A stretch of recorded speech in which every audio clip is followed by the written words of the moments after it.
नमस्कार, आनंद वर्मा नाम है मेरा और आप देख रहे हैं मेरे साथ बीबीएन मीडिया का डिजिटल प्लेटफॉर्म। अभी हमारे साथ मुखिया जी जुड़े हुए हैं मुकरेड़ा पंचायत के हैं। मुखिया जी, गांव में बाढ़ की स्थिति काफ़ी भयावह देखी जा रही है, क्योंकि सरयू जो है काफ़ी उफान पे है। आपके पंचायत के गाँव की क्या स्थिति है? जी, अभी मुझे खबर मिली है और मैं कल परसों गया भी था विजिट करने के लिए कि हमारा एक जलालपुर है, हमारे गांव का पंचायत का जलालपुर हो गया, मेथोलिया हो गया, मुकरेड़ा हो गया, और आपको राजमल पिरानी में भी जो चौवर है वो पूर्ण रूप से डूब चुका है। इसके अलावा भी बहुत सारा एक दो गांव में भी पानी घुस रहा है। तो बहुत स्थिति अब ख़राब होते जा रहा है मेरे गाँव का। और मैं मतलब आज भी मैं जा रहा हूँ, अभी विजिट करने ही जा रहा हूँ कि क्या स्थिति है, और मैं प्रशासन को अवगत करा दिया हूँ इसके बारे में। मैं अभी BDO साहब से अभी बात हुई है, CO साहब से बात हुई है, और अगर इससे ज़्यादा अगर स्थिति ख़राब होती है तो हम लोग को कुछ ना कुछ विशेष कदम उठाना पड़ेगा। अच्छा मुखिया जी, गांव में जो बाढ़ की स्थितियाँ जो हैं, आशा की जाती बाढ़ बहुत ज़्यादा संभावना कम होती है, लेकिन फिर भी इस बार बाढ़ आ गई। उसके बाद लोगों को सबसे ज़्यादा परेशानी होंगी, जिससे लोगों का खेत डूब गया कि धान बोए गई हैं, धान इस बार नहीं होंगे। तो सरकार के द्वारा पंचायत विकास के लिए क्या होंगे, क्या लाभ मिलने वाले हैं कुछ? देखिए, ये तो एक तो प्राकृतिक आपदा है। ये तो बहुत दिनों के बाद से ऐसा नज़ारा देखने के लिए मिल रहा है। अभी नेपाल का जो 56 जो कमारा था वो भी खुल गया है। तो ये तो प्राकृतिक आपदा है। अब इसके लिए हमारा अंचल कार्यालय है, इसके लिए वो जिम्मेवार होते हैं कि मतलब उसमें बहुत सारे मतलब राहत उन लोग उन्हीं के माध्यम से दिया जाएगा राहत। मुखिया जी हैं आप, गाँव में विकास का डेवलपमेंट का कार्य आपके हाथों होता है। अक्सर लोग कहता है कि मुखिया जी कुछ भी ना कइले। आपके पंचायत में क्या विकास हुआ है, क्या कार्य आपने कराए हैं अभी तक? लगभग हमको लग रहा है 3 साल आप मुखिया रह चुके हैं। क्या क्या विकास हुए अभी तक? देखिए, आपने बहुत अच्छा सवाल किया है, मतलब हृदय विदारक ये सवाल आपने किया हमसे।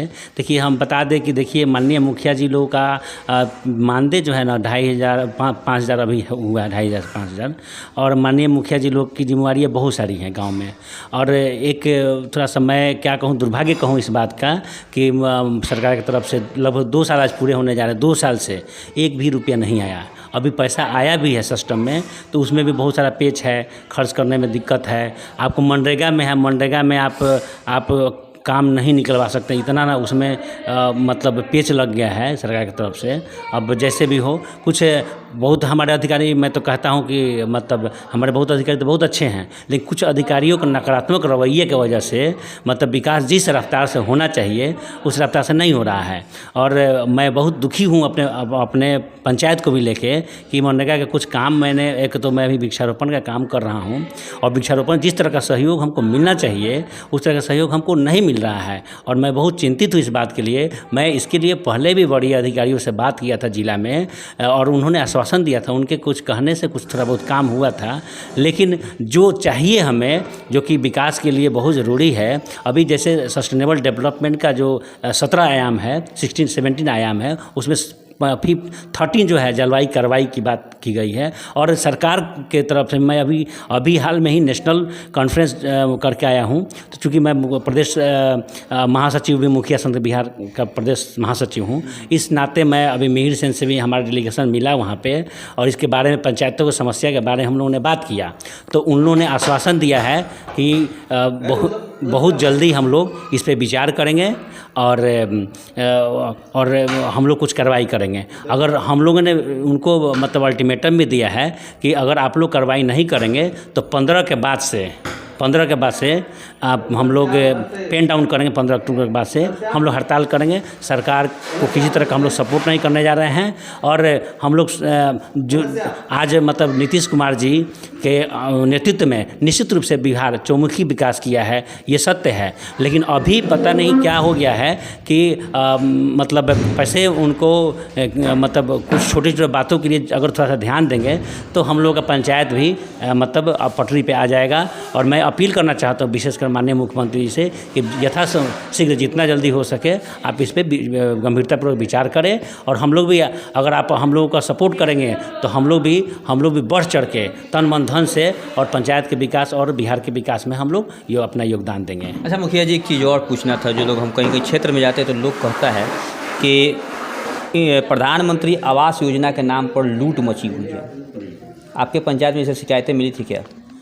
देखिए, ये तो मतलब पूरा बिहार का ही ऐसा न्यूज़ आता है, लेकिन हमने शुरू में ही जब मैं मुखिया बना था तो उस समय मैंने ये आपको एक प्रचार गाड़ी के माध्यम से 3 बार मैंने प्रचारित करवा दिया था कि भाई किसी को भी पैसा जो है ना नहीं देना है, किसी को दलाल को पैसा नहीं देना है, किसी को नहीं देना है। यहाँ तक की बात है तो मुखिया जी को मैंने बोला कि ना मुझे चाहिए ना किसी को चाहिए, ना किसी दलाल को चाहिए, और उस तरह का मैंने 3 दिन लगभग प्रचार करवाया था। लेकिन उस तरह का कोई भी कंप्लेंट मेरे पास जनता के द्वारा माध्यम से नहीं आया। तो फिर अब इसके लिए देखिए, इसके लिए मैं एक चीज़ कहूँगा कि जनता को जागरूक होना पड़ेगा। देखिए हमेशा, देखिए एक बात और भी है, मैं कहना चाहता हूँ, हमेशा जनता जो है या कोई भी है मतलब अधिकारियों को और जनप्रतिनिधियों को दोष देती है। लेकिन मैं ये कहना चाहता हूँ कि जनता को भी सजग होना पड़ेगा, जागरूक होना। आपका पैसा है, आपके अकाउंट में आता है, आप किसी को क्यों देते हैं? आप मत दीजिए।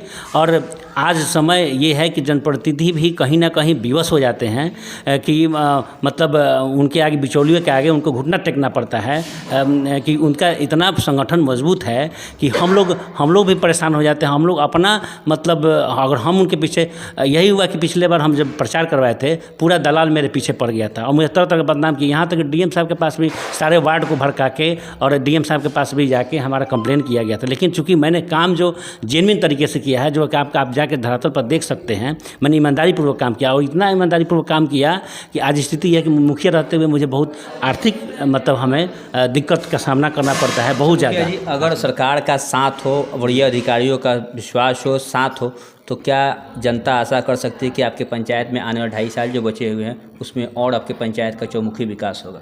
निश्चित रूप से। अगर अधिकारी और जनप्रतिनिधि का सामंजस्य, मैं कई बार लिखा भी हूँ, मैंने पंचायत समिति की मीटिंग में स्टार्टिंग से ही मैं ये मुद्दा उठा रहा हूँ। मैं माननीय मैं डीएम साहब को भी मैं अवगत करा दिया हूँ अपने लेटर के माध्यम से, पत्रांक के माध्यम से कई बार, और डीडीसी महोदय को मैं दिया हूँ। और उसके बाद से आज माननीय विधान पार्षद हमारे वीरेंद्र नंद यादव जो हम लोग के अभिभावक भी हैं, उनको भी मैं आज ही अवगत कराया हूँ कि अगर अधिकारियों और जनप्रतिनिधियों के बीच का आपसी सामंजस्य रहेगा तभी विकास संभव है। नहीं तो संभव आप विकास नहीं कर सकते हैं, आप जनता को जागरूक नहीं कर सकते हैं। और हम लोगों ने हमने बस प्रण लिया है मैंने कि चाहे जिस कंडीशन में भी हो, जिस परिस्थिति में, मुझे दिक्कत जरूर है, लेकिन ऐसा नहीं है कि हमारे अंदर का अस्तित्व मर गया, हमारे अंदर का विचार मर गया है।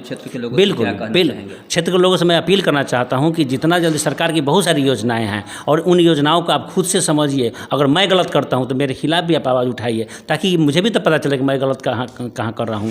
और अपने योजना के प्रति आप सजग रहिए। आपका मुखिया आपके साथ हमेशा रहेगा और मैं रहता हूं। लेकिन आप एक तरह का माहौल बना हुआ है, तो उस माहौल में मैं क्या करूँ? जब खुद आप जाकर दलाल को पैसा देते हैं तो उसमें मुखिया जी क्या करेंगे? मुखिया जी विवश हैं मैं ज़्यादा विरोध करता हूँ तो मैं ही अकेला पड़ जाता हूँ। ये सच्चाई है और सच्चाई यही इतिहास गवा रहा है कि जो लोग भी अच्छा काम करना चाहता है उनको 50 तरह का परेशानियों का सामना करता है। लेकिन मैं आज भी मैं कहता हूँ, मैं अपने पंचायत, चाहे इंदिरा आवास का मामला हो, चाहे किसी दलाल का, अगर आज भी जनता प्रण ले लेकिन मैं 1 रुपया किसी को नहीं देना है तो मैं उनके साथ खड़ा रहूँगा। लेकिन जब जनता नहीं आगे आएगी, सामने नहीं बोलेगी, तो मैं किसके घर में जाकर करूँगा? आजकल मेरे ऊपर ही आरोप लगा देगा वो। अभी हमारे साथ मुखरेड़ा के मुखिया जो ये जुड़े हुए थे।